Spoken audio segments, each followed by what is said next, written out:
যদি কোনো মেয়ে মেডিসিন বা কোনো ঔষধ ব্যবহার করে তাদের মাসিক বন্ধ করে রমজানের রোজা পালন করে, তাহলে এই রোজাটা সহি হবে কিনা এবং এই মাসিক বন্ধ করার জন্য তারা গুনাহগার হবেন কিনা।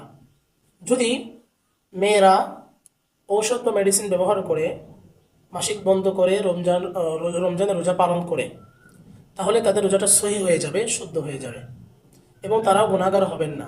তবে যদি এই ঔষধ ব্যবহার করার কারণে তাদের শরীরের মধ্যে কোনো ক্ষতি সাধন হয় বা ক্ষতি হওয়ার সম্ভাবনা থাকে, তাহলে এটা অবশ্যই তাদের জন্য উচিত হবে না।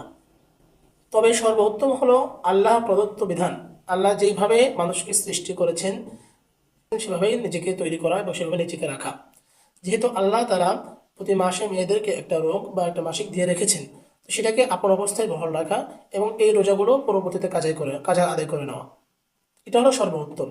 তবে যদি কেউ ঔষধ বা মেডিসিন ব্যবহার করে বন্ধ করে রোজা পালন করে এবং শরীরে কোনো ক্ষতি সাধন না হয়, তাহলে তার রোজা সহি হয়ে যাবে, এতে কোনো সমস্যা হবে না।